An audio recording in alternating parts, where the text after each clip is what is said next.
Lăng Vãn, một kẻ làm công ăn lương cày cuốc, đã trước ngay tại bàn làm việc. Trước mặt cô là chiếc lò sưởi bốc hỏa hầm hập. Trước mắt là thông báo đếm ngược bắt đầu xuyên về thập niên 60. Trở thành một nhân viên bưu tá xuyên không gian, cô dứt khoát chọn xuyên không để được hồi sinh tại chỗ. Nhân lúc cái xác vừa sống dậy còn đang nóng, cô phẫn nộ kiện lão xét gian ác và nhận bồi thường 5 triệu, mang theo lượng vật tư khổng lồ xuyên không về thập niên 60. Trở thành một thành viên trong gia đình phá hôi cực phẩm, người mẹ ruột đanh đá, người cha dượng lụy tình, đứa em trai hống hách, những anh chị dâu cực phẩm. Còn có cô em kế Bạch Liên Hoa, người phụ nữ tốt hy sinh cả đời, người phụ nữ xấu tận hưởng cả đời. Lăng Vãn sắn tay áo lên quyết tâm vừa tranh vừa đoạt, không tranh đàn ông mà tranh lấy khẩu khí này. Họ Trương kia, hôm nay bà đây để lại lời này ở đây. Hôn sự của Quách Húc Dương nhất định phải là của Vãn Vãn nhà tôi. Nếu không bà đây sẽ ly hôn với ông. Bà đây đã nuôi Trương Cần suốt 7-8 năm trời. Ăn của bà, mặc của bà. Bây giờ bà đây chỉ muốn nói nhường đối tượng cho Vãn Vãn. Mà các người đã không hài lòng rồi sao? Đúng là một lũ sói mắt trắng vô ơn. Bây giờ Vãn Vãn nhà tôi không sao thì còn dễ nói. Nếu Vãn Vãn nhà tôi mà có mệnh hệ gì, cẩn thận bà đây cho một gói thuốc chuột vào đấy. Cả nhà các người đừng hòng mà sống yên ổn. Tiếng ồn ào ngoài cửa và ký ức của nguyên chủ cũng điên cuồng tràn vào bộ não đang đau như sắp nổ tung của cô. Cô xuyên thư rồi, lại còn là một nữ phụ độc ác có kết cục thê thảm. Cái hệ thống khốn khiếp không nói sớm. Mặc dù bản thân cô thực ra cũng khá phù hợp với thiết lập nhân vật nữ phụ độc ác, nhưng cô không muốn chất thảm hại và mất mặt như thế đâu. Nghe động tĩnh thì hiện tại chính là lúc nguyên chủ đang làm mình làm mày đòi đâm đầu vào tường để tranh đoạt đối tượng của chị kế Trương Cần. Đây là thời điểm mấu chốt của nam chính Quách Húc Dương. Lúc này đang có đợt vận động hai cô con gái nhà họ Trương xuống nông thôn. Nam chính Quách Húc Dương vốn muốn cưới Trương Cần, đưa cô ấy đi theo quân để tránh tai họa. Nguyên chủ lại vì ghét bộ dạng Bạch Liên Hoa của Trương Cần mà khăng khăng muốn phá đám. Kiếp trước nhà họ Trương vì thế mà tan cửa nát nhà. Trương Cần sau khi xuống nông thôn đã bị nhục mạ rồi chết thảm. Hai mẹ con nguyên chủ hạ thuốc để ép hôn, ngược lại khiến Quách Húc Dương trong quá trình chạy trốn bị nữ chính Từ Huệ hốt được món hời. Mọi người nhà họ Trương vì những hành xáo xấu xa của bản thân mà bị Quách Húc Dương mượn lực báo thù. Cả nhà đều nhận cái kết thê thảm. Đúng là kiểu mở đầu cấp độ địa ngục mà. Anh ấy thật sự quá khổ rồi trời ạ. Mình cũng phải chót sao? Lăng Vãn bước ra khỏi phòng, liền thấy Trương Hồng Cường mới 7-8 tuổi đang kéo vạt áo Hoàng Quế Hương hỏi: ai bảo con họ Trương? Muốn giặt thì giặt cùng nhau. Bị mẹ ruột kéo ra cậu nhóc cũng không giận, chỉ là vô tư hừ một tiếng. Quay đầu lại thì nhìn thấy Lăng Vãn. Chị tỉnh rồi. Chị có đói không? Mẹ đang hấp trứng cho chị đấy. Để em bưng qua cho chị nhé. Ôi trời ơi, tổ tông của tôi ơi. Bác sĩ nói con bị chấn động não nên phải nằm giường tĩnh dưỡng. Mau về phòng nằm đi. Ra ngoài làm gì? Hừ, đứng ngay ra đó làm gì? Con không mau đi bưng trứng hấp cho chị con đi. Đến được ạ. Vãn Vãn à, con đừng có ngốc nghếch nữa. Chị con biết lỗi rồi. Nó đã đồng ý nhường đối tượng cho con rồi. Mê mơn, con mau xin lỗi Vãn Vãn đi. Chẳng qua chỉ là một người đàn ông thôi, mất rồi thì tìm người khác là được. Lẽ nào con thật sự muốn quấy cho cái nhà này tan nát thì mới vui lòng sao? Sao tôi lại đẻ ra cái đồ ăn cháo đá bát như cô cơ chứ? Nói xong, Trương Học Minh còn nhìn Hoàng Quế Hương một cái đầy lấy lòng. Ông ta thật sự rất quý mến Hoàng Quế Hương. Hồi bố của Lăng Vãn còn chưa mất, ông ta đã thầm thương trộm nhớ bà ấy, cứ ngỡ là tình cảm đơn phương của mình cuối cùng sẽ cùng thi thể mình chôn vùi dưới đất. Không ngờ chồng bà ấy lại chót để có thể cưới được Hoàng Quế Hương. Trương Học Minh không ngại làm kẻ lụy tình không giới hạn, từ trước khi cưới cho đến sau khi cưới. Chị xin lỗi, chị sẽ đi xuống nông thôn. Chị nhường Húc Dương cho em. Ha ha ha, không cần chị nhường đâu. Tôi đổi ý rồi. Cái tảng băng trôi Quách Húc Dương đó chỉ có cô mới coi là báu vật thôi. Tôi không hiếm lạ gì nữa. Gả cho anh ta còn phải đi theo quân đội. Cái nơi khỉ ho có gáy đó. Ai thích đi thì đi. Dù sao tôi cũng không đi. Sống như vậy là quá đủ rồi. Muốn ly hôn cũng chẳng dễ dàng gì. Trong phòng không có ai tin lời của Lăng Vãn. Chuyện lật lọng cháo chở Lăng Vãn làm nhiều rồi. Con đứng ngay ra đó làm gì? Phòng ốc bừa bộn thế này mà cũng không biết dọn dẹp. Đợi bà già này ra tay à? Khóc khóc khóc, suốt ngày chỉ biết khóc khóc khóc. Phúc khí tốt đẹp đều bị cô khóc cho bay sạch rồi. Ồn ào quá, ông ấy vội vàng kéo Hoàng Quế Hương vào trong phòng. Chị, món trứng hấp này chị ăn đi. Chị ăn không trôi. Thằng bé vội vàng tọng vào miệng. Chỉ sợ Lăng Vãn sẽ đổi ý trong cái việc lật lọng này. Chị ấy đúng là chuyên gia rồi, hi hi hi. Quế Hương, không sao đâu. Tôi đi làm đây. Nghỉ phép lâu quá là bị trừ lương đấy. Mẹ, con không cần đối tượng của Trương Cần đâu. Lần này tuyệt đối không đổi ý. Những lời con nói với Trương Cần đều là thật. Con không muốn đi theo quân đội. Theo quân rồi sẽ không được gặp mẹ nữa. Không biết vì sao, kể từ khoảnh khắc nhìn thấy Hoàng Quế Hương, cô không hề thấy chút cảm giác xa lạ nào. Ngược lại còn có một sự xúc động như người thân lâu ngày gặp lại. Giống như Hoàng Quế Hương vốn dĩ là mẹ ruột của cô vậy. Sống cô độc gần 30 năm, bỗng nhiên lại có mẹ. Lăng Vãn muốn khóc. Dù cho người mẹ này là nhân vật phá hôi ác độc trong sách, thì đã làm sao chứ? Con đi theo quân thì mẹ làm hành lý của con. Con cứ mang mẹ theo là được mà. Vãn Vãn à, mẹ nói cho con nghe. Mẹ đã nhắm Quách Húc Dương từ lâu rồi. 12-14 tuổi đã là phó tiểu đoàn trưởng rồi. Tiền đồ sau này vô cùng rộng mở. Quách Húc Dương mới có 24 tuổi. Vẫn còn nhiều cơ hội tiến thân mà. Chưa kể gia cảnh của Quách Húc Dương lại rất tốt. Ba mẹ đều là cán bộ. Anh em thì công việc của ai cũng giỏi giang. Tiền cậu ta làm ra hiện giờ chỉ một mình cậu ta tiêu. Sau này con gả cho cậu ta. Của cậu ta cũng là của con. Con muốn tiêu thế nào thì tiêu. Điều kiện tốt thế này đúng là có đốt đuốc cũng tìm không ra. Con đừng có mà hồ đồ đấy. Nhưng anh ấy đâu có thích con. Cho dù Trương Cần có bằng lòng nhường anh ấy cho con, anh ấy không đồng ý thì chúng ta cũng chẳng có cách nào. Anh ấy là quân nhân mà, không phải chúng ta muốn ép là ép được đâu. Chuyện này con cứ yên tâm, mẹ đã tính kỹ cả rồi. Lát nữa mẹ sẽ lấy danh nghĩa của con bé Trương Cần, gọi cậu ta đến nhà, rồi cho cậu ta uống chút trà có bỏ thuốc, chờ hai đứa gạo nấu thành cơm. Cậu ta mà muốn quỵt, bà già này sẽ kiện cậu ta tội cưỡng bức phụ nữ. Trừ phi cậu ta không cần tiền đồ, không cần mạng nữa. Nếu không thì phải ngoan ngoãn mà cưới con thôi. Mẹ nói cho con nghe này, phụ nữ yêu bằng não, đàn ông thì yêu bằng nửa thân dưới. Chỉ cần ở trên giường, lăn lộn một trận rồi thì tình với trà cảm. Toàn là chuyện tào lao hết. Mẹ con năm đó cũng dùng cách này để hạ gục ba con đấy.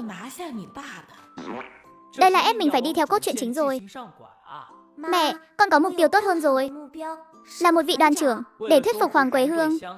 Lăng Vãn không còn cách nào khác, đành phải vắt óc suy nghĩ, tìm ra một người như thế từ trong cốt truyện. Tạm thời lừa mẹ ruột cho qua chuyện. Còn chưa đợi Lăng Vãn đem mình bánh vẽ này kể cho Hoàng Quế Hương nghe, đột nhiên có hai giọng nói vang lên, gói quà tân thủ đã được phát. Mời ký chủ kiểm tra. Mẹ, chị ơi, không xong rồi. Người của ủy ban phường đến rồi. Đến bắt chị đi xuống nông thôn đấy. Lăng Vãn sau khi đột chớp thì liên kết với hệ thống bưu cục không gian. Vừa mở mắt đã trở thành nữ phụ độc ác. Mẹ, chị ơi, người của ủy ban phường đến bắt chị đi xuống nông thôn kìa. Hồng Cường đấy à, bà đừng nghe nó là lời om sòm. Chúng tôi chỉ đến để thông báo một chút thôi. Về thời hạn đăng ký xuống nông thôn của hai cô con gái nhà bà, chỉ còn lại 1 tuần nữa thôi. Cái gì mà Hồng Cường chứ? Mẹ ơi, mẹ con không có tên à? Sao thế hả? Giá trị của mẹ con chỉ là sinh ra một Trương Hồng Cường thôi sao? Lời này vừa nói ra, sắc mặt của hai bà cô đều tái mét rồi kìa. Nhà họ Trương đúng là một lũ kỳ quặc. Lão Trương thì nhu nhược, Hoàng Quế Hương thì đanh đá chua ngoa, vô lý hết sức. Lăng Vãn thì vừa xấu vừa ác lại còn hay tranh giành. Mở miệng ra là muốn hại chúng tôi mất việc, bị đem ra đầu tố. Loại người này nên mau chóng xuống nông thôn đi. Đừng có ở lại khu phố này báo hại người ta nữa. Chẳng phải chỉ là gọi thuận miệng thôi sao? Mọi người xung quanh ai mà chẳng gọi như vậy. Người khác là quần chúng nhân dân. Giác ngộ không đủ thì tôi có thể hiểu được. Nhưng các bà là cán bộ ban quản lý khu phố đấy, là người phục vụ nhân dân. Các bà phục vụ nhân dân như thế này đấy à? Hư, đừng tưởng là tôi không thấy. Sự chán ghét hiện rõ một trong mắt họ. Cái miệng chất tiệt này, còn cai lý với nó làm gì trong móc ra chứ? Đồng chí Hoàng Quế Hương, về chuyện xuống nông thôn, chúng tôi vẫn hy vọng bà có thể hưởng ứng chính sách của nhà nước. Sau 1 tuần nữa nếu họ vẫn chưa có việc làm, thì tên của họ sẽ bị trực tiếp báo cáo lên trên. Theo tôi thấy thì các người nên chủ động đi đăng ký sớm đi. Chủ động đăng ký, còn có thể nghĩ cách để được phân đến nơi nào gần một chút, tốt một chút.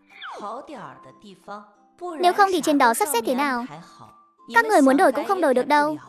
Hoàng Quế Hương trong lòng chẳng thèm để tâm. Bất kể là Quách Húc Dương hay là vị đoàn trưởng mà con gái bà vừa nói, dù sao con gái bà cũng định sẵn là người nhà quân nhân rồi. Bà còn sợ cái quái gì nữa? Chuyện của người khác tôi không quản được. Nhưng con gái của Hoàng Quế Hương tôi tuyệt đối không có chuyện xuống nông thôn. Nó sắp sửa gả cho quân quan rồi, trở thành người nhà quân nhân vẻ vang. Chúng tôi đây là ủng hộ quân đội, cũng là hưởng ứng chính sách nhà nước. Không phải chứ, đồng chí Hoàng Quế Hương sao cái miệng lại chẳng biết giữ cái gì thế? Con bé là đang lừa bà ấy mà. Con bé lấy đâu ra một vị trung đoàn trưởng cơ chứ? Nghe vậy, sắc mặt của hai bà hàng xóm bỗng khựng lại. Họ miễn cưỡng khen Lăng Vãn vài câu rồi bỏ đi. Đợi đến khi mọi người đã tản ra hết, Hoàng Quế Hương kéo Lăng Vãn vào trong nhà. Con nói rõ cho mẹ nghe về chuyện vị trung đoàn trưởng đó đi. Hai đứa quen nhau như thế nào? Con dẫn cậu ấy về đây cho mẹ xem mặt, xem điều kiện gia đình cậu ấy thế nào. Nếu gia đình có quá nhiều gánh nặng, một mình phải lo cho cả một gia đình lớn, thì dù cậu ta có là trung đoàn trưởng cũng không được. Nếu thực sự không ổn thì vẫn phải cân nhắc đến Quách Húc Dương thôi. Chuyện kết hôn phải khẩn trương lên thôi. Mấy người ở ủy ban khu phố cứ giục giã suốt như đòi mạng vậy. Giục dữ vậy sao? Sao họ không xuống dưới kia mà làm hắc bạch vô thường luôn đi? Hoàng Quế Hương lo lắng vô cùng. Bây giờ công việc ở thành phố không dễ tìm. Bà đã nhờ vả bao nhiêu mối quan hệ mà vẫn không mua được. Thậm chí vì quá nôn nóng mà bị lừa khi định mua việc làm cho Lăng Vãn. Hiện giờ chỉ còn con đường lấy chồng này thôi. Được rồi, hôm nay con nghỉ ngơi một ngày đã. Ngày mai con sẽ đi tìm anh ấy, rồi dẫn anh ấy về gặp mẹ. Lăng Vãn trả lời qua loa vài câu, nhưng Hoàng Quế Hương không chịu bỏ qua cho cô, cứ bám lấy hỏi cho bằng được về tình hình cụ thể của vị trung đoàn trưởng đó. Anh ấy tên là Hoắc Tiêu, gia đình ở trong đại viện quân đội. Cha là lãnh đạo lớn, mẹ là bác sĩ. Mấy anh em đều ở trong quân đội. Anh cả ở lục quân, anh hai ở hải quân, còn anh ấy ở không quân. Nam chính nguyên tác Quách Húc Dương có Bạch Nguyệt Quang, Trương Cần và nữ chính Từ Huệ cũng có Bạch Nguyệt Quang. Đó chính là Hoắc Tiêu. Bạch Nguyệt Quang này phần lớn thời gian đều ở trong quân đội, chẳng có chút liên quan gì tới họ cả. Dùng để đối phó với Hoàng Quế Hương là hợp nhất. Ngoài anh ấy ra, nhất thời cô cũng không nghĩ ra ai khác có điều kiện tốt hơn Quách Húc Dương. Huống hộ trong giới quân nhân, cô chỉ quen mỗi anh chàng không quân đi câu cá kia. Ha ha ha. Chúng con vừa gặp đã yêu. Anh ấy không phải con thì nhất quyết không cưới. Con không phải anh ấy thì không gả. Bây giờ anh ấy đang đi làm nhiệm vụ rồi. Chờ anh ấy quay lại, anh ấy sẽ đến tìm mẹ. Giờ mẹ có muốn gặp cũng không gặp được đâu. Cứ chờ đi nhé. À mà mẹ, đầu con hơi khó chịu, con muốn ngủ một lát, mẹ ra ngoài trước đi. Hoàng Quế Hương vừa nghe đến ra thế này, liền vui vẻ vừa ngân nga hát vừa đi ra ngoài. Lăng Vãn mới dám xem gói quà tân thủ hệ thống tặng. Nhấn mở gói qua, một bản kế hoạch tuyển dụng của hệ thống bưu cục tỉnh này bay vào tay cô. Thời gian hết hạn đăng ký là 5 giờ chiều ngày 28 tháng 8 năm 1968. Đậu xanh, chẳng phải là hôm nay sao? Mẹ, con có chút việc phải ra ngoài một chuyến. Cái con bé này, đầu óc vẫn còn đang choáng váng mà. Chạy nhanh thế không biết. Cô gái, cô tỷ Mai, có việc gì thế? Hi hi, chú ơi, đây là thuốc lá có đầu lọc nội bộ ạ. Sao gì con lại bảo với con là bưu cục các chú đang tuyển người nhỉ? Con đến để đăng ký ạ. Ông bảo vệ cầm đồ của cô nên cũng xui hớn hở dẫn cô đến phòng nhân sự. Dịch vụ hỗ trợ cực kỳ chu đáo. Cứ ngỡ là do lãnh đạo nào dặn dò dẫn đến. Dù sao thì tin tức tuyển dụng đều đã được giải quyết nội bộ rồi. Cô bé, ai bảo cháu đến đây vậy? Dì cháu bảo cứ để cháu dựa vào bản lĩnh mà thi. Phải công bằng công chính. Không cho cháu nhắc đến gì ấy. Chủ yếu là cháu cũng không thuộc hệ thống bưu cục mình. Thật sự không thể gây thêm rắc rối cho dì cháu được. Cũng chẳng phiền phức gì đâu. Dì cháu, em gái ruột của Hoàng Quế Hương đang nuôi lợn dưới quê kìa. Ồ, Lăng Vãn điền xong tờ đơn đăng ký, liền lấy kẹo sữa đại bạch thỏ chia cho mọi người. Mọi người lập tức trở nên xôn xao hẳn lên. Người ta phát kẹo mà chân mày chẳng thèm nhíu một cái. Đúng chuẩn dáng vẻ của người có tiền. Chị ơi, cái đó, khoa trưởng của chúng ta có ở đây không ạ? Chị Cao lập tức nhiệt tình dẫn cô đi tìm khoa trưởng phòng nhân sự. Đường khoa trưởng, đây là Tiểu Lăng mới đến đăng ký ạ. Đợi chị Cao đi ra ngoài, Lăng Vãn lấy một cây thuốc lá từ trong túi đeo quân dụng ra. Đường khoa trưởng, đây là quà gì cháu bảo mang đến cho chú ạ? Dì cháu nói khi nào có cơ hội sẽ mời chú và mấy vị cục trưởng, mời chủ nhiệm cùng đi dùng bữa một bữa ạ. Vì là tranh ngang đột xuất, hơn nữa dì cháu lại không cùng hệ thống với ông ấy, nên ông ấy cảm thấy khá ngại. À cái này, đây là thuốc lá có đầu lọc cung cấp nội bộ. Dì cháu bảo cháu mang biếu ông. Khoa trưởng Đường, cháu không làm phiền nữa. Cháu xin phép đi đây ạ. Này cô bé, cô phải nói xem gì cô là ai đã chứ? Người trẻ đúng là hấp tấp, thật điềm đạm, đợi ông ấy bóc bao thuốc ra. Xác định đúng là hàng nội bộ không sai đi đâu được. Người kiếm được loại thuốc này năng lực không hề nhỏ, địa vị chắc chắn không thấp đâu. Tiểu Cao à, cô mang tờ đơn đăng ký của cô gái vừa nãy lại đây. Để tôi xem nào. Lăng Vãn vừa ra khỏi tòa nhà bưu điện đi được vài bước thì gặp phải người quen, đúng kiểu oan gia ngõ hẹp. Anh đừng có qua đây nha. Tiến thêm bước nữa xem tôi có nằm vật ra đất ăn vạ cho anh chết luôn không. Ha ha ha.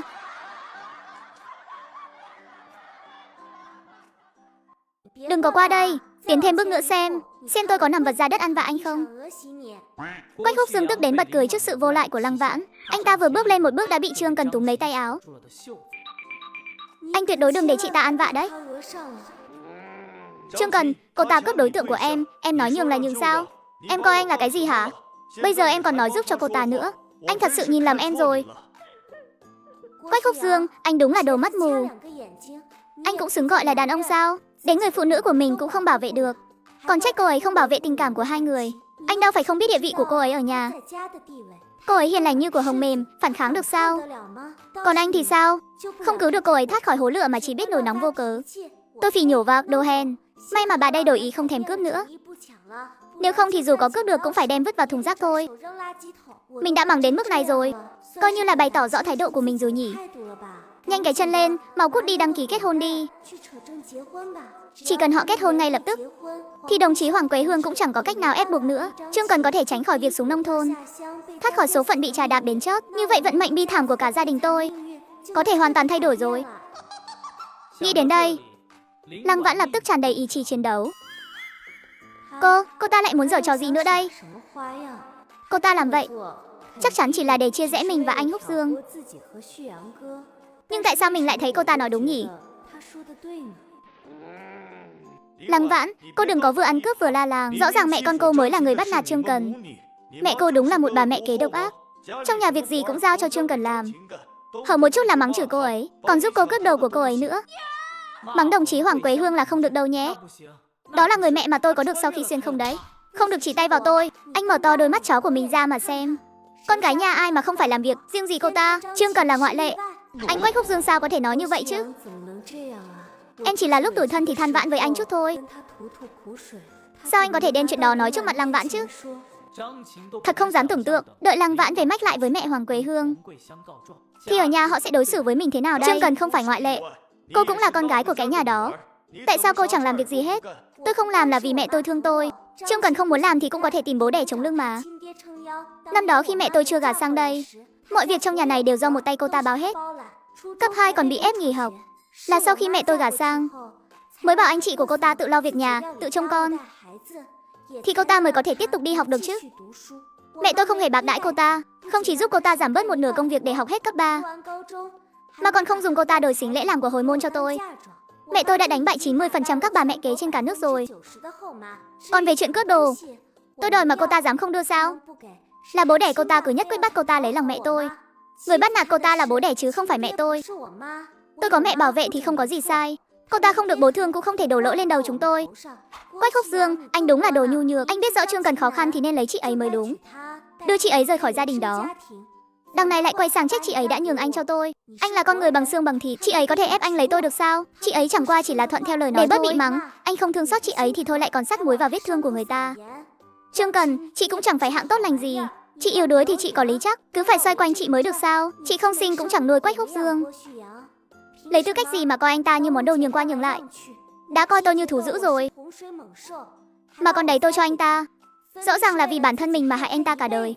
Lăng Vãn mắng một trận, chủ yếu là chia đều cho mỗi người một ít, không thiên vị ai hết. Đã quá, ha ha ha ha. Ha ha ha ha ha ha ha ha.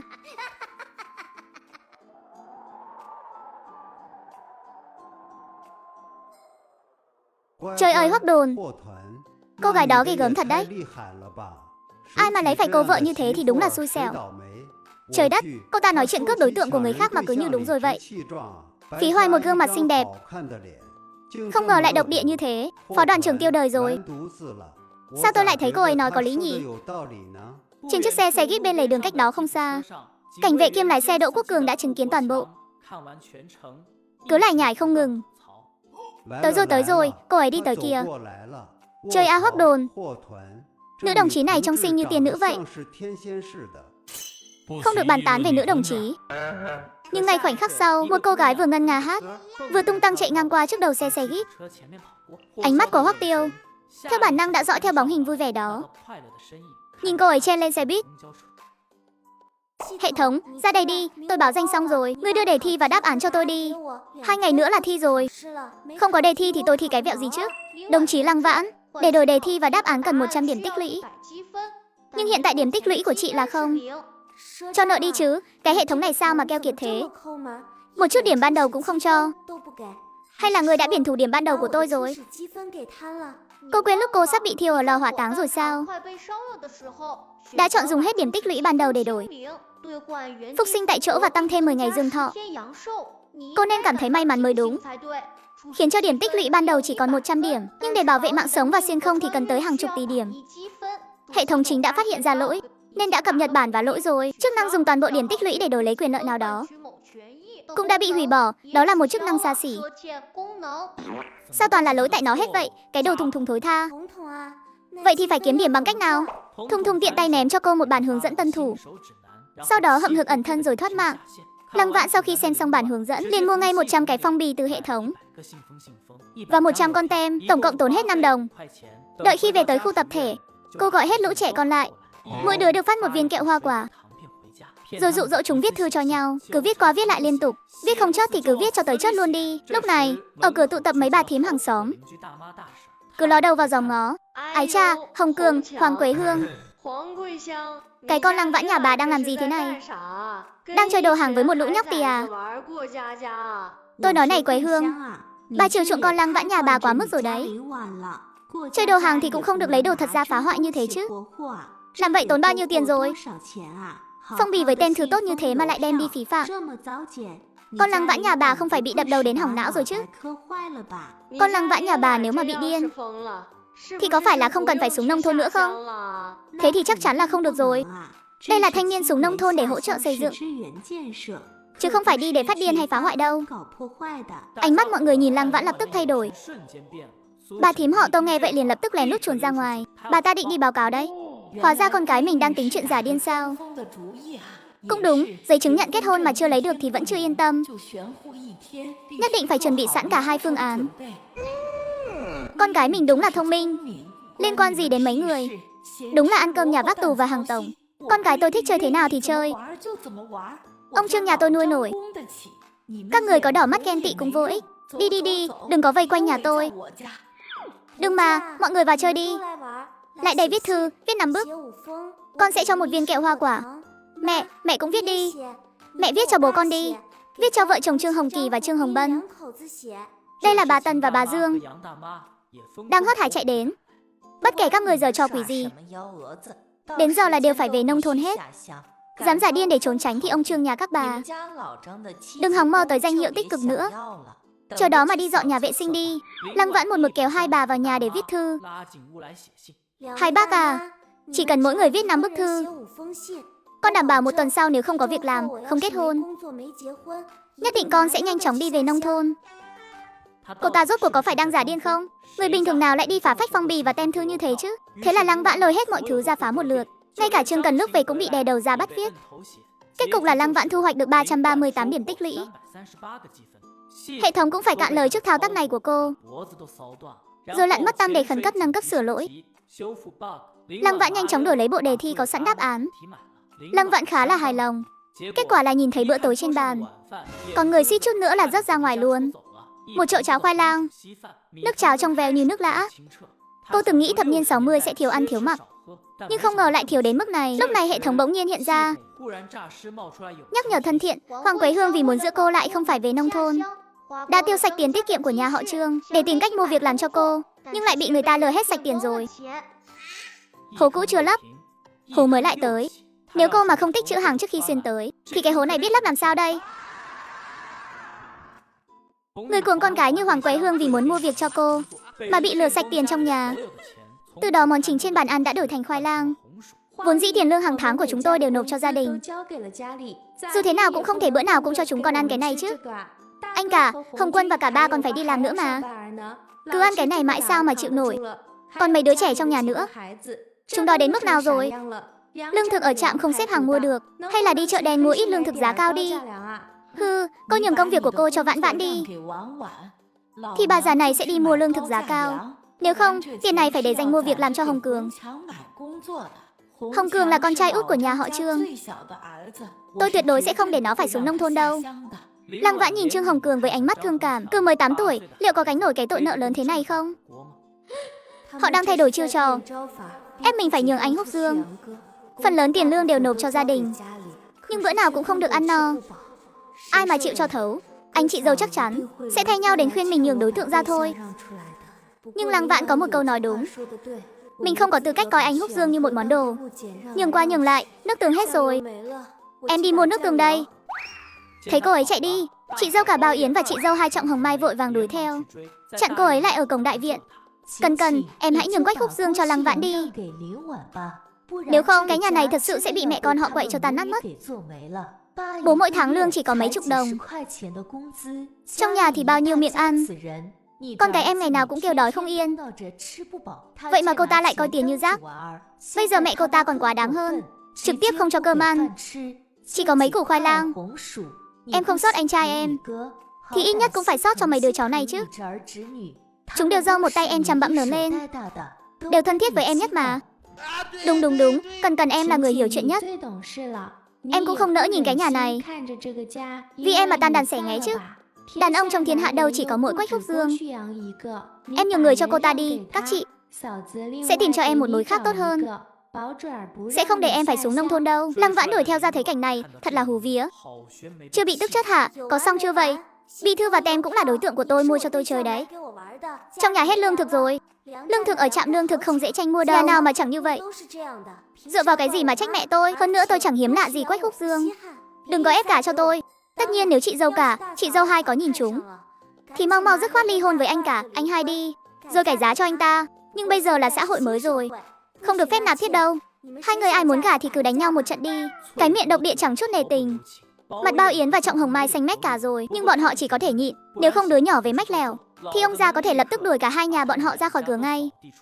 Cha chồng đối với Hoàng Quế Hương giống như bị yểm bùa vậy, đối với bà ta luôn nghe lời giám giáp. Hoàng Quế Hương, cái đồ hồ ly tinh già này, cùng với con hồ ly tinh nhỏ bà ta mang tới đều chẳng phải hạng tốt lành gì. Hi hi, em út đừng có nói bừa. Bọn chị sao có thể nhìn chúng Quách Húc Dương được chứ? Mà này, em có đối tượng rồi à? Đối tượng của em là ai thế? Làm việc ở đâu? Trong nhà gồm những ai? Là Cảnh Hướng Dương ở tiệm cơm Quốc Doanh, hay là Bùi Dũng Quân ở Bách Hóa Tổng Hợp, hay là Nguyễn Học Vụ ở xưởng Liên Hợp Thịt, hay là Tôn Trí ở xưởng dệt bông? Hi hi, đối tượng của em tên là Hoắc Tiêu. Đoàn trưởng không quân, đỉnh hơn Quách Húc Dương nhiều. Cao hơn anh ta, đẹp trai hơn anh ta, giỏi giang hơn anh ta, lại còn giàu hơn anh ta nữa. Nói phép thôi, đợi công việc vào tay rồi tính. Sau này dù gia đình đằng ấy có đánh chết không đồng ý thì bọn họ cũng đã chia tay rồi, có gì to tát đâu chứ. Việc cấp bách lúc này là không được để Trương Cần tiếp tục hiểu lầm, làm ảnh hưởng đến việc chị ta kết hôn với Quách Húc Dương. Ngay trong lúc Lăng Vãn đang bốc phét thì một mỹ nam tử từ trên xe gíp bước xuống. Mẹ ơi, người đàn ông này cực phẩm quá. Khoảnh khắc đối mắt với anh ta, nhịp tim của Lăng Vãn liền loạn nhịp. Cô khẩn trương lục tìm trong ký ức của nguyên chủ, vô cùng chắc chắn người này không phải là bất kỳ con cá nào trong ao cá của nguyên chủ. Đồng chí Lăng Vãn, chúng ta nói chuyện chút đi. Vãn Vãn, đồng chí này là ai vậy?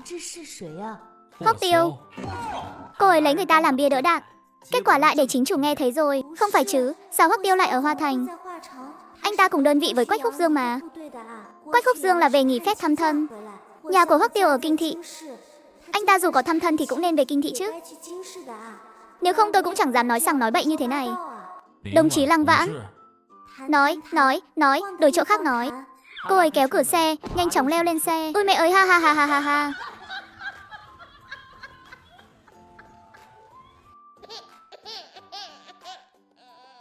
Thống thống, cậu bày cách cho tôi với. Tôi phải làm sao đây? Nhưng thống thống chẳng thèm sủi bọt lấy một cái. Lại không phải phạm 6 nghiệp vụ của nó chỉ là một hệ thống, cũng không phải giấy vệ sinh để có thể đi chùi mông cho người ta. Đồng chí Lăng Vãn, chúng ta vốn không quen biết, vậy mà cô lại nắm rõ tình hình của tôi như vậy. Cô có biết tính chất của việc này là gì không? Để tôi nhắc nhở cô một chút. Tôi là sĩ quan không quân đương nhiệm đấy. Đụng trúng tấm sắt rồi. Nói đi, sao cô biết về tôi?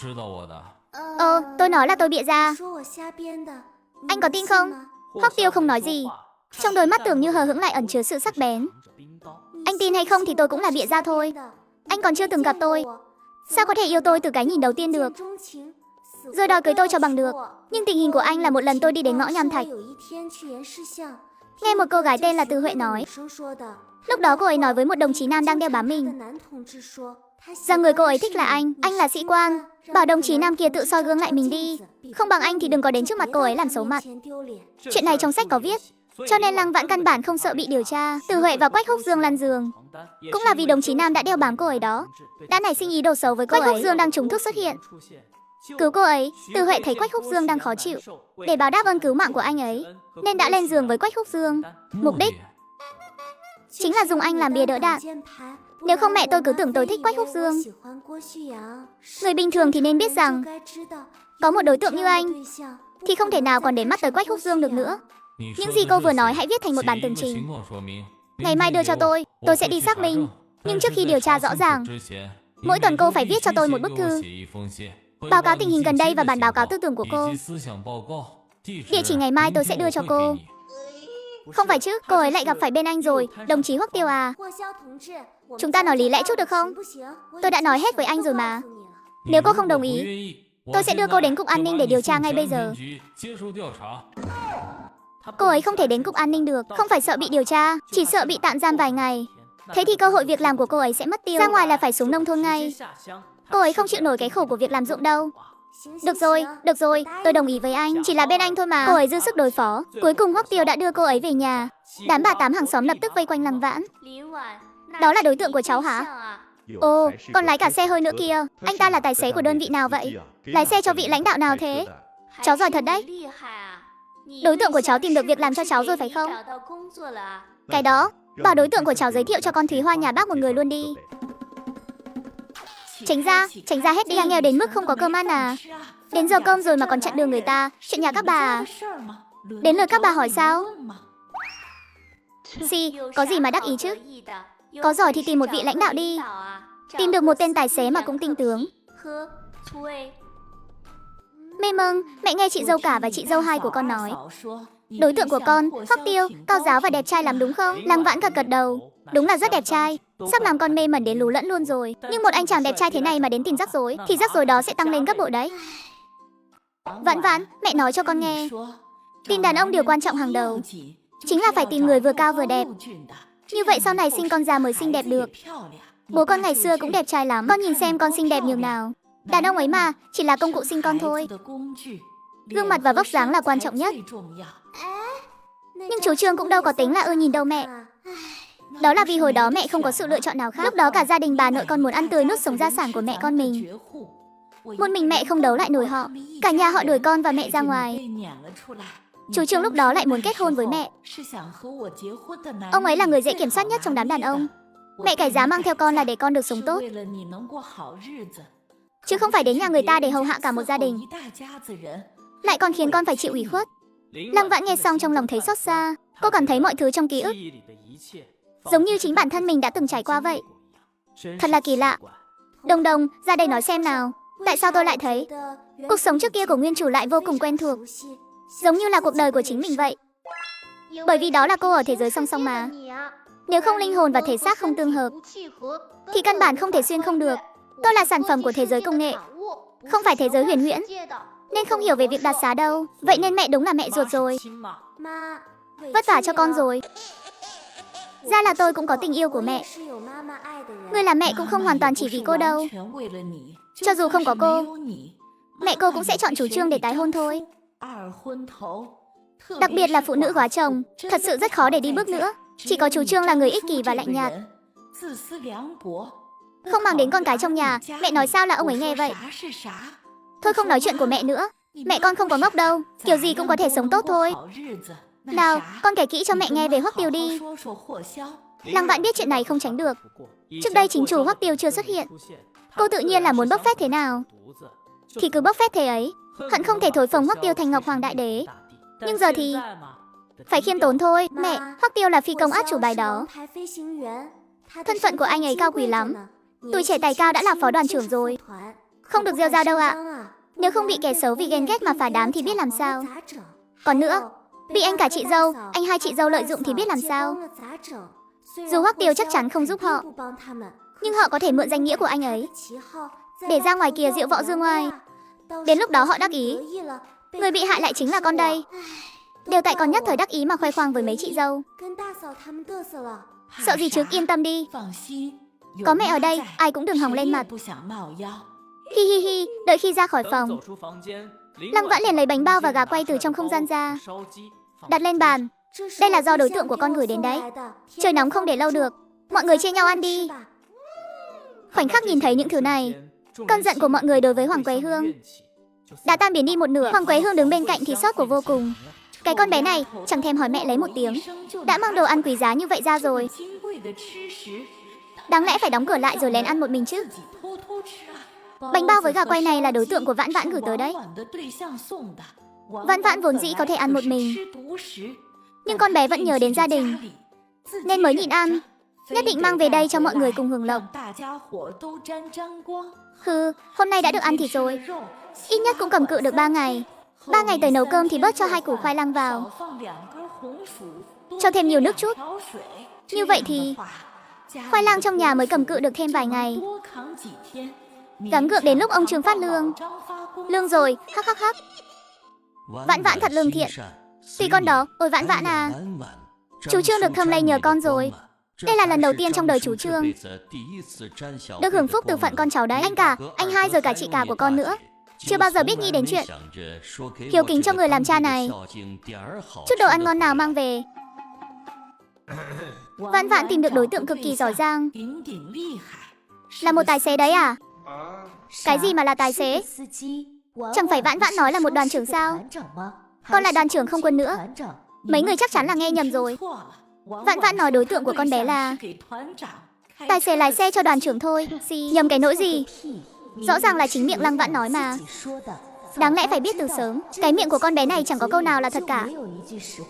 Coi tài xế thành đoàn trưởng, đúng là biết khoác lác thật đấy. Lòng hư vinh này cũng lớn quá rồi. Lái xe con làm sao so được với lái máy bay chứ? Được rồi, chuyện đại sự còn chưa thành. Không ai được ra ngoài nói lung tung hết. Nếu ai mà nói hưu nói vượn, làm hỏng chuyện hôn sự tốt này của Vãn Vãn, xem tôi xử lý các người thế nào. Nếu Vãn Vãn phải xuống nông thôn, thì sau này tiền lương và phiếu lương của bố các anh mỗi tháng phải gửi cho con bé một nửa. Nếu Vãn Vãn xuống nông thôn, hãy gửi phần lớn tiền lương của tôi cho con bé. Ngày tháng ở nông thôn không dễ dàng gì. Chúng ta ở thành phố thế nào cũng được. Thằng cả thằng hai cũng đi làm bao nhiêu năm rồi. Cũng đến lúc nên phụng dưỡng tôi rồi. Con trai và con dâu nhà họ Trương sợ đến hồn siêu phách lạc, vội vàng bày tỏ thái độ ngay, nhất định sẽ không ra ngoài nói bậy, kiên quyết bảo vệ lợi ích của Lăng Vãn, tuyệt đối không để con bé phải xuống nông thôn. Vãn Vãn tìm được đối tượng rồi. Đối tượng lại còn là một mối rể quý nữa. Những ngày tháng sau này sẽ không tệ đâu. Phen này hai đứa con cái nhà họ Trương tôi đều không phải xuống nông thôn nữa rồi. Đúng là một chuyện đại hỷ. Con cũng có một chuyện vui nữa, cũng được coi là song hỷ lâm môn rồi. Chuyện vui gì vậy? Bố, xưởng trưởng Đào của bọn con đã đưa cháu trai của vợ ông ấy cho con làm đồ đệ, hứa rằng chỉ cần con đối đãi tốt với cậu ta, năm sau sẽ cho con thi thợ bậc 8. Thợ bậc 8 sao? Chuyện này đúng là một tin còn tốt hơn cả việc Lăng Vãn tìm được đối tượng. Chỉ có Lăng Vãn là ngẩn người, xong đời rồi. Đây đâu phải là chuyện tốt. Rõ ràng là một cái hố cực lớn. Ăn cơm xong, Lăng Vãn về phòng suy nghĩ về tình tiết trong sách. Lăng Tiền Tiến thực chất là một tên lưu manh hay tán tỉnh con gái trong phân xưởng, khiến bản thân và một đồng chí nữ bị cuốn vào máy móc. Cả hai người đều chót rồi. Xưởng trưởng đổ hết tội lỗi lên đầu Trương Ái Minh, bị giáng xuống làm người dọn nhà vệ sinh. Tình hình kinh tế nhà họ Trương lập tức rơi xuống đáy vực. Sau này để gom đủ tiền lo việc làm cho nguyên chủ, bị người ta xúi giục, đã cùng người khác trộm linh kiện phế thải của xưởng một lần. Chuyện này sau đó bị Quách Húc Dương tra ra. Trương Ái Minh chỉ trộm đúng một lần đó thôi. Kết quả là nhận hộp cơm rồi bay màu. Đồng Đồng à, ngươi nói đây là thế giới song song. Nói thật nhé, ở thế giới song song tôi tệ hại đến thế sao? Đọc nguyên tắc tiểu thuyết mà tôi muốn tự giết chính mình luôn. Tiểu thuyết đã qua gia công nghệ thuật rồi, bắt nguồn từ cuộc sống nhưng cao hơn cuộc sống. Hợp lý, cô ấy có thể hiểu được. Đồng Đồng, 3 phút. Tôi muốn toàn bộ thông tin về tên Lương Tiền Tiến này. Trương Ái Minh chính là túi tiền của mẹ tôi. Không được để xảy ra chuyện mỗi lần tra cứu trừ 500 điểm tích lũy. Điểm hiện tại của ký chủ không đủ. Mời ký chủ nỗ lực làm việc, thu gom càng nhiều bưu phẩm, điểm càng nhiều. Đồng Đồng, 3 phút. Tôi muốn toàn bộ thông tin về tên Lương Tiền Tiến này. Trương Ái Minh là túi tiền của đồng chí Hoàng Quế Hương. Không thể để xảy ra chuyện mỗi lần tra cứu trừ 500 điểm tích lũy. Điểm hiện tại của ký chủ không đủ. Mời ký chủ nỗ lực làm việc, thu thập càng nhiều thư, điểm tích lũy càng cao. Giúp người khác nhận gửi thư một lần được cộng điểm chính nghĩa. Tra cứu một người một lần trừ 500 điểm. Đi cướp cũng chẳng nhanh đến thế. Được thôi, vậy ta không đi thi tuyển dụng nữa. Cứ buông xuôi thôi, ta đoán là ngươi cần ta làm nhiệm vụ để tích điểm. Nhiệm vụ này có liên quan đến việc thu thập và chuyển phát thư từ. Nếu ta cứ mặc kệ buông xuôi thì ngươi sẽ thế nào? Ta buông xuôi thì ngươi có năng lượng để duy trì không? Người chót thì hồn bay phách tán. Hệ thống chót thì chỉ là một đống mã loạn rồi tan thành mây khói thôi. Ngươi đừng có lấy mấy cái trò kiểu không hoàn thành nhiệm vụ thì bị điện giật, hay bị xóa sổ mạng sống ra để lừa bịp ta. Để xem giữa hai chúng ta, ai mới là người dám đánh cược. Nó vừa rồi thực sự định đưa ra một thông báo khẩn cấp để hù dọa Lăng Vãn một chút. Lăng Vãn là ký chủ thứ tư mà nó liên kết. Nó đen đổi ngay từ lúc mới ra mắt. 3 đời ký chủ trước toàn là kẻ lụy tình, suốt ngày chỉ biết giam mình trong mấy cái trò yêu đương ngược luyến, không làm lấy một nhiệm vụ nào, khiến nó từ bưu điện vượt không gian phải ra tới cái thời không năng lượng thấp này. Nếu nó vẫn không hoàn thành được nhiệm vụ cơ bản thì sẽ biến thành mã loạn, biến mất 50 điểm tích lũy. Hệ thống đã thỏa hiệp, đành phải đưa ra mức giá sàn. Lăng Vãn đột nhiên nhanh trí nghĩ đến một khả năng. Thông tin tuyển dụng lúc trước, chẳng lẽ người cũng tăng giá gấp 10 lần để lừa ta sao? Xin ký chủ hãy mau chóng làm nhiệm vụ tích lũy điểm. Khi có nhiều điểm rồi thì càng mở khóa được nhiều chức năng hệ thống hơn. Nó hoàn toàn không trả lời thẳng vào câu hỏi của cô. Lăng Vãn tức đến mức hận không thể cào nát mặt nó. Lời vừa dứt, trong đầu Lăng Vãn liền hiện ra một lựa chọn. Có tiêu tốn 50 điểm tích lũy để đổi lấy toàn bộ tư liệu về lương tiền tiến không? 10 điểm thôi, trả giá thì phải chém một nhát tới đấy chứ. Thế nhưng tiểu nhân hệ thống dứt khoát biến mất. Chỉ còn lại giao diện lựa chọn đang đếm ngược 10 giây. Lăng Vãn xót xa nhấn vào nút có. Ví tiền lập tức hụt mất 50 điểm. Chỉ còn lại 188 điểm. Lăng Vãn bất lực xem tài liệu về lương tiền cảnh. Trời đất ơi, tên này không chỉ cấu kết với đám bạn xấu, trộm sắt vụn của xưởng cơ khí, mà còn cùng bọn chúng xâm hại phụ nữ. Lăng Vãn quyết định tố cáo băng nhóm lương tiền tiến. Nhưng cô không thể làm lộ tình cảnh của các nữ đồng chí bị hại. Cô chỉ tổng hợp lại các chi tiết cụ thể, rồi thông qua hệ thống gửi trực tiếp cho cơ quan chức năng. Gửi thư qua hệ thống. Thứ tiêu tốn là tiền, thứ kiếm được là điểm tích lũy. Cô gửi đi 3 bản, tốn 1 hào 5 xu. Thu về được 3 điểm tích lũy. Đang chuẩn bị đi ngủ, bỗng nhớ ra vẫn còn một hoắc tiểu nữa. Còn phải viết bản giải thích tình hình cho anh ta. Xuyên không rồi mà vẫn phải hầu hạ ba bên anh. Mình đã đắc tội với ai chứ? Không còn kiếp trâu ngựa, Lăng Vãn ngủ đến khi tự tỉnh. Tỉnh dậy thấy Trương Cần đang lục lọi đồ đạc ở nhà chính. Cô đang tìm sổ hộ khẩu à? Sổ hộ khẩu ở chỗ tôi. Muốn lấy thì đưa tôi 20 đồng. Sổ hộ khẩu là Lăng Vãn đã xin Hoàng Quế Hương từ tối hôm trước. Chính là sợ Hoàng Quế Hương không nỡ từ chối, mà để Trương Cần lấy đi đăng ký kết hôn. Vậy thì 50 đồng, cộng thêm 10 cân phiếu lương thực, với 4 thước phiếu vải nữa. Muốn lấy thì cứ tiền trao cháo múc. Trương Cần đương nhiên là muốn, nhưng cô ta không có tiền. Lăng Vãn rõ ràng biết mình không lấy ra được, mà vẫn cứ đòi. Cô ta là muốn xem trò cười của mình, muốn mình phải nhìn rõ hiện thực. Cô không có tiền thì đòi Quách Húc Dương đi. Không có tiền thì anh ta cưới vợ làm gì? Lấy chồng để lo cơm ăn áo mặc. Chút tiền này anh ta còn chẳng muốn bỏ ra. Mọi rủi ro trách nhiệm đều để cô gánh chịu. Cô cả cái nỗi gì? Cứ để anh ta làm kẻ độc thân cả đời đi. Đừng làm nỡ giờ thanh xuân của những cô gái khác nữa. Nói xong, cô liền nắm lấy tay Trương Cần đi xuống lầu. Quả nhiên, vừa ra khỏi khu tập thể đã thấy Quách Húc Dương xuất hiện. Lăng Vãn, cô làm gì vậy? Lại bắt nạt Trương Cần sao? Thật sự tưởng tôi không trị nổi cô chắc? Cho tôi 100 tệ, 20 cân phiếu lương thực, 1 mét phiếu vải, sổ hộ khẩu đưa cho anh. Không phải cô nói là 50 tệ sao? Đó là giá trước đây rồi. Nhưng bây giờ anh lại hung dữ với tôi phải thu thêm phí tổn thất tinh thần. Tốt nhất cô đừng có giở trò. Chúng ta cùng đến cục dân chính. Làm xong giấy đăng ký kết hôn tôi sẽ đưa tiền cho cô. Quách Húc Dương nghi ngờ sổ hộ khẩu trong tay Lăng Vãn là giả. Lăng Vãn không nói hai lời, liền đi theo hai người họ bắt xe buýt đến cục dân chính. Không để ý phía ngoài khu nhà đang đỗ chiếc xe buýt của Hoắc Tiêu. Chứng kiến toàn bộ, Đỗ Quốc Cường nghệch mặt ra. Trời đất ơi, sao lại có nữ đồng chí đáng ghét như vậy chứ? Người thì xinh đẹp thật đấy, nhưng lòng dạ thì đen tối quá. Tìm đối tượng vẫn nên tìm người tốt tính. Mặt mũi ra sao thì tắt đèn đi cũng như nhau cả thôi. Anh Hoắc, tìm đối tượng phải mở to mắt ra nhìn đấy. Tự tìm chỗ mà làm 100 cái đứng lên ngồi xuống, 100 cái chống đẩy, chạy năm 2000 mét. Buổi tối nộp một bản kiểm điểm. Nếu thói xấu nói xấu nữ đồng chí không sửa được, lần sau hình phạt sẽ tăng gấp đôi. Sao cái miệng này lại không giữ được thế không biết.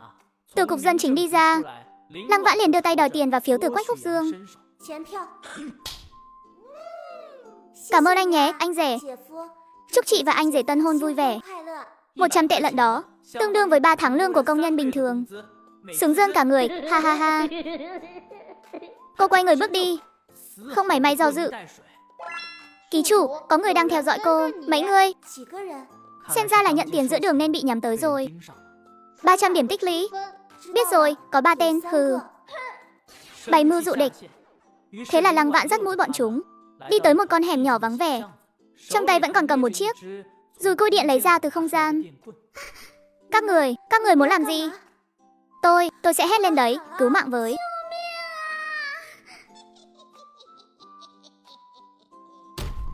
Các người làm cái gì thế? Bắt nạt phụ nữ thì tính là đàn ông gì chứ? Đồng chí, đừng sợ. Tôi bảo vệ cô. Tiếc là vẻ mặt chính nghĩa chưa duy trì được quá 3 giây. Động kinh, cậu ta bị lên cơn động kinh rồi. Mau cạy miệng nó ra. Nếu không nó sẽ tự cắn lưỡi mà chết đấy. Cả hai người đều ngẩn ra. Theo bản năng liền lao đến cứu người. Lăng Vãn nhân cơ hội mỗi người tặng cho một dùi cùi điện.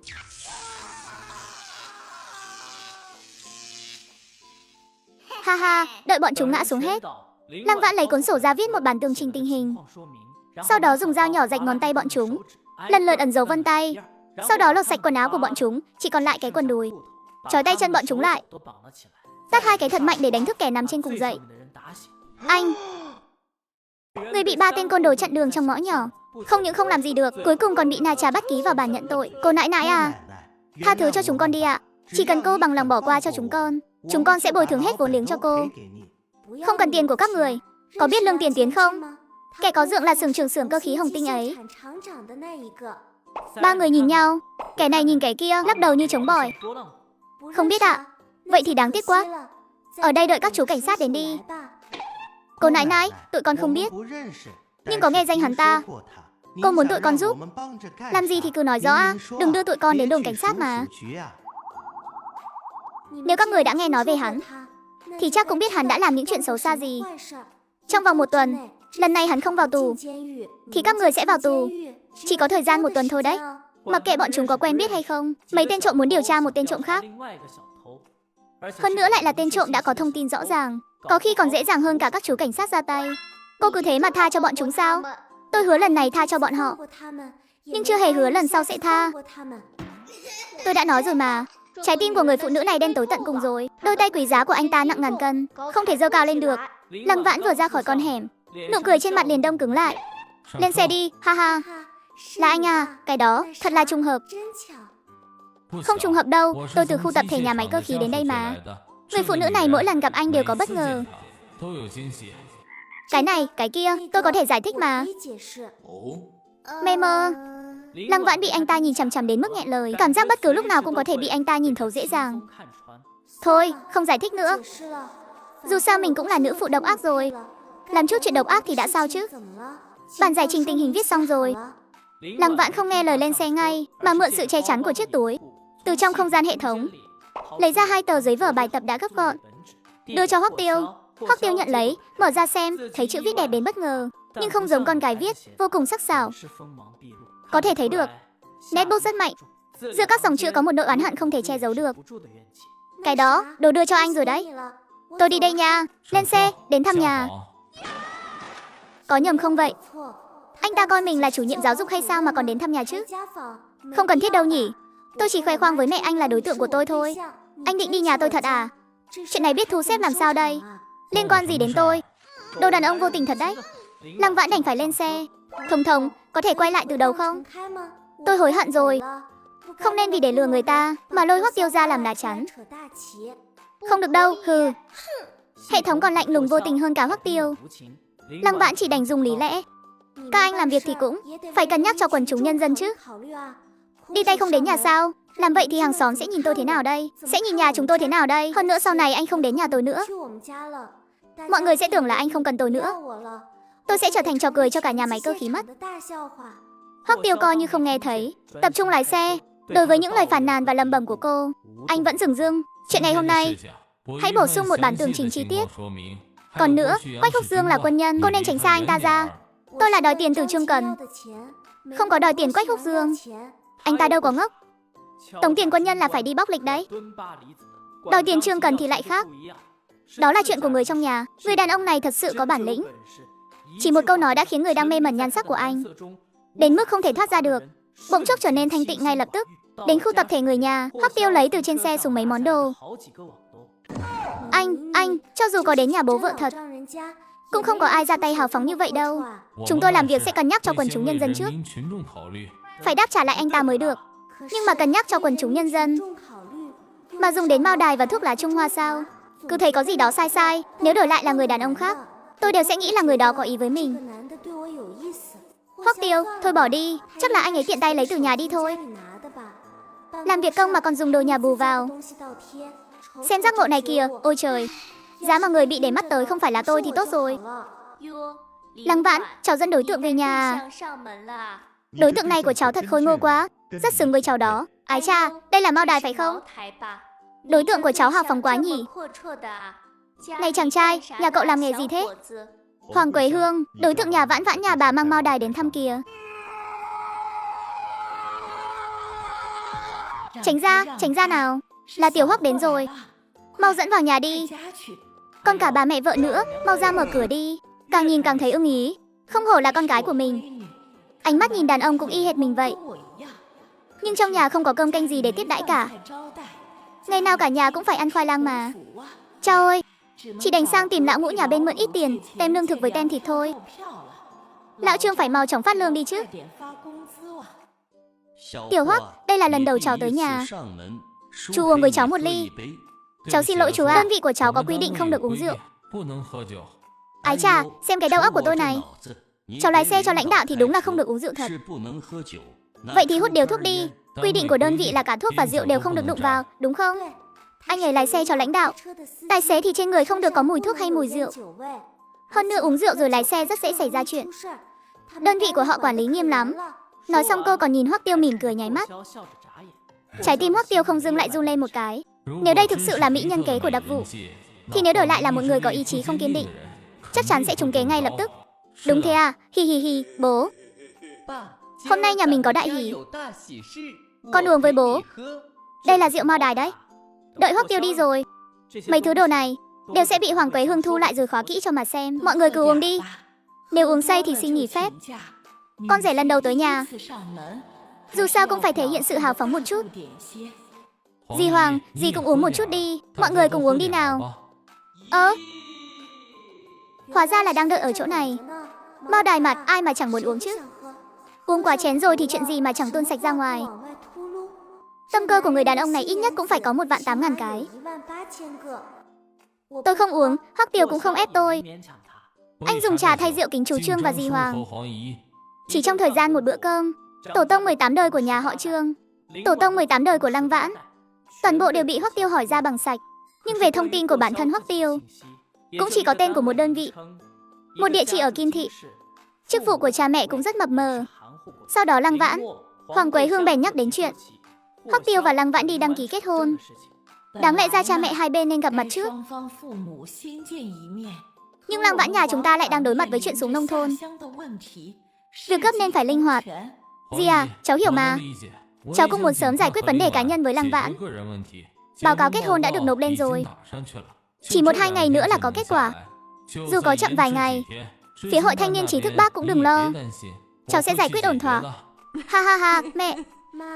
Giờ thì mẹ yên tâm rồi chứ. À, con có chút chuyện muốn nói với Hoắc Tiêu. Con về phòng đây.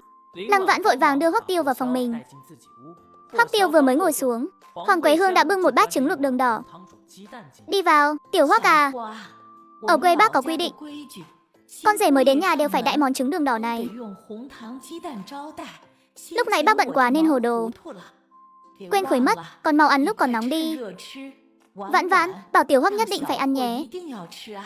Trước khi đi còn nháy mắt ra hiệu với Lăng Vãn. Vừa nãy trên bàn cơm cô ấy không ăn được mấy, chỉ lo nhìn chằm chằm Hoắc Tiêu vì sợ anh nói hớ. Lúc này bụng đang kêu ù ngục. Hoắc Tiêu đẩy cái bát đến trước mặt Lăng Vãn. Có cồn nên anh không ăn được đâu. Mẹ ruột ơi, mẹ đúng là biết cách báo hại con gái mà.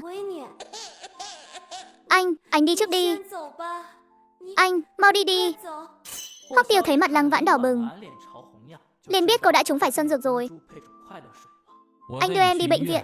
Mạo phạm rồi. Nói xong anh liền đánh ngất Lăng Vãn bằng một cú chặt tay.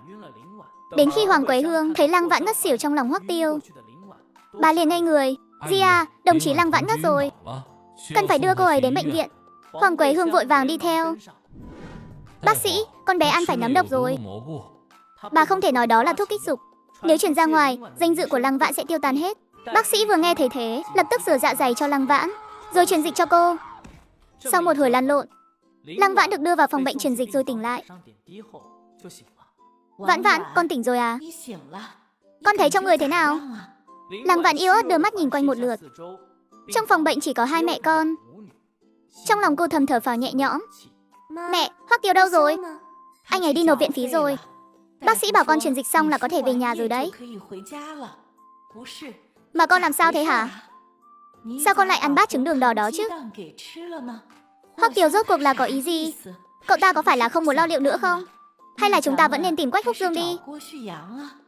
Ôi trời, chuyện này thật là... Mẹ, chỉ còn 2 ngày nữa là đến hạn con phải về nông thôn rồi. Con cũng không thèm nói với mẹ một tiếng. Con đâu có biết bát trứng đường đỏ đó có vấn đề gì đâu. Hoắc Tiêu không uống được rượu, cũng không thể ăn đồ có chứa cồn. Mẹ nấu ngon quá nên con không kìm lòng được mà. Đồng chí Hoàng Quế Hương vì quá sợ con gái phải về nông thôn, cảm thấy quá bất an, vì thế mới liên tục đưa ra những quyết định sai lầm. Nhưng Lăng Vãn lại nói, mẹ à, con chỉ thích Hoắc Tiêu thôi. Anh ấy cũng thích con. Chuyện kết hôn của tụi con sẽ không hỏng đâu. Mẹ cứ yên tâm kê cao gối mà ngủ đi. Ngày mai tụi con sẽ đi đăng ký kết hôn. Đồng chí Hoàng Quế Hương, để Lăng Vãn và Hoắc Tiêu bồi dưỡng tình cảm. Chị ở lại bệnh viện một lúc rồi đi về. Lăng Vãn truyền dịch xong thì xuất viện về nhà. Việc đầu tiên cô làm chính là lấy mấy túi mì sợi từ trong không gian ra, đưa cho Hoàng Quế Hương, tiện tay đưa cho bà 100 tệ và 100 cân phiếu lương thực. Nói là do Hoắc Tiêu đưa. Hoàng Quế Hương cười hớn hở không khép được miệng. Vãn Vãn à, tìm đàn ông là phải tìm người như Hoắc Tiêu, sẵn lòng chi tiền cho đối tượng của mình. Chưa cưới xin gì mà đã hào phóng như vậy. Chàng trai này rất có tiền đồ đấy. Vãn Vãn, lẽ ra mẹ không nên lấy tiền của con. Nhưng hiện tại mẹ đang kẹt tiền quá. Số tiền này coi như mẹ mượn đi. Sau này mẹ sẽ từ từ trả lại cho con nha. Đều tại mẹ quá ngốc. Vừa nghe thấy có người bán công việc là đã cuống quýt lên. Kết quả là bị lừa mất 800 tệ. Toàn bộ gia sản của nhà họ Trương đấy.